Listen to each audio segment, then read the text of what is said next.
प्यारे बच्चों, आज हम ध्रुवस्वामिनी नाटक के नायकत्व पर विचार करेंगे।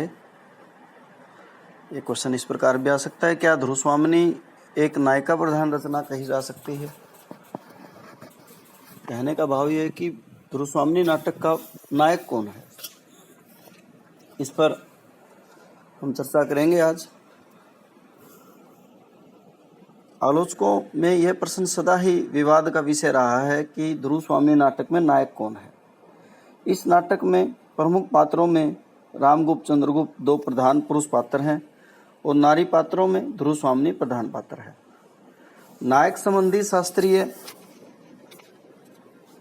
धारणा के अनुसार नायक बनने का अधिकारी पुरुष माना जाता है, जो आरंभ से अंत तक कथा को अपने साथ लेकर चलता है और अंत में फल प्राप्त करता है। अन्य पात्रों की अपेक्षा उसका नाटक में सर्वाधिक महत्व होता है। ऐसे नायक या नेता पात्र में सुसंस्कृत आचरण, उच्च गुणों का होना आवश्यक होता है, यथा जैसे युवक का सुंदर होना, मधुर, नम्र, दक्ष, बुद्धिमान, वीर, उत्साही, दृढ़, क्षमावान, प्रसिद्ध और तेजस्वी होना चाहिए। ऐसे पात्र प्राय पुरुष ही होता है, इसलिए प्राचीन धारणा पुरुष को ही नायक मानने को कहती है। परंतु आधुनिक काल में दृष्टिकोण बदला, पुरुष और नारी में प्राचीन काल से चला आ रहा भेद कम हुआ, नारी भी पुरुष का स्थान लेने लगी।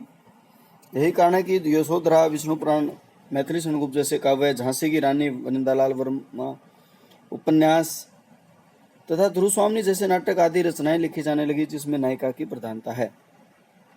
नायिका ही सब पुरुष और स्त्री पात्रों में प्रधान रहती है। ऐसी रचना को नायिका प्रधान रचना भी कहते हैं।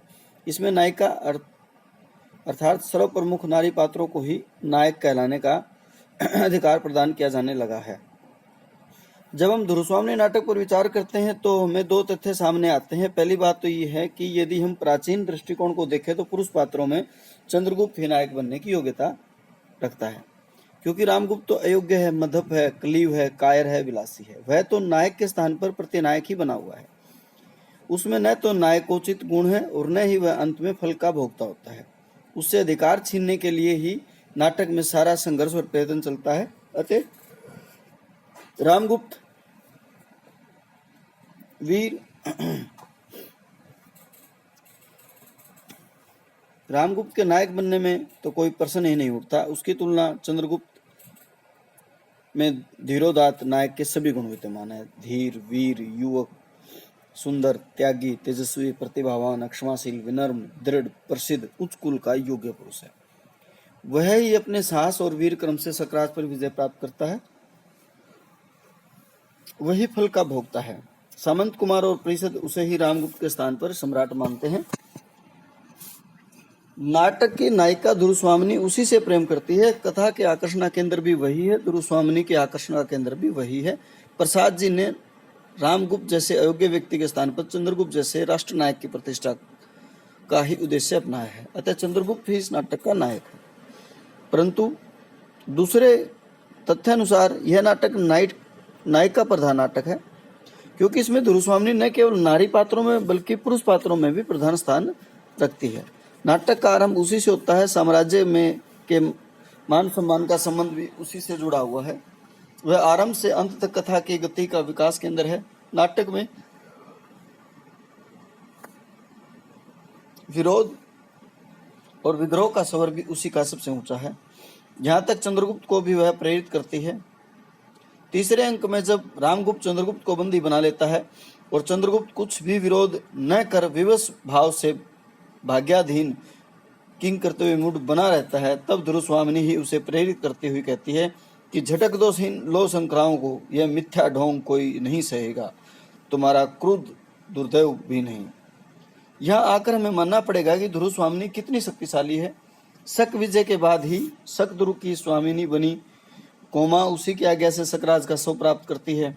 रामगुप्त भी उसी की आज्ञा पाने का इच्छुक है। सामंत कुमार भी ध्रुवस्वामिनी का ही अधिकार मानते हैं। वे कहते हैं, स्वामिनी आपकी आज्ञा के विरुद्ध राजाधिराज ने निरीह शकों का संहार करवा दिया है। अंत में सब राजाधिराज की जय के साथ महादेवी ध्रुवस्वामिनी की जय के नारे लगाते हैं। नाटक में उसे फल की प्राप्ति होती है। प्रसाद जी ने उसे ही महत्व देने के लिए इस नाटक का नाम ध्रुवस्वामिनी रखा है। नारी की महत्वपूर्ण समस्या का इसी से संबंध है। पुरोहित उसी के पक्ष में अपनी व्यवस्था देता है। आरंभ में खड्ग धारणी से लेकर तृतीय अंक में कोमा पुरोहित, कई पात्रों का उसी से संबंध प्रकट हुआ है। ध्रुवस्वामिनी में साहस, धीरता, दृढ़ता, नम्रता, सुंदरता आदि उच्च गुण भी उसे नाटक का सबसे आकर्षक पात्र सिद्ध करते हैं। इस प्रकार अंत में हम कह सकते हैं कि यदि केवल पुरुष को ही इस कथा का नायक सिद्ध करने की परिपाटी न हो तो ध्रुवस्वामिनी ही इस नाटक की नायिका सिद्ध होती है, क्योंकि नाटक में न केवल चंद्रगुप्त की अपेक्षा उसका किरदार अधिक उभर कर सामने आया है, अपितु कथा के वास्तविक फल की भोक्ता भी वही है और चंद्रगुप्त के नायकोचित कार्य की वास्तविक प्रेरणा शक्ति भी वही है। साथ ही नाटक की मूल समस्या, जिसका संबंध स्त्री अधिकारों एवं सवतव से है, उसका केंद्र बिंदु भी ध्रुवस्वामिनी ही है।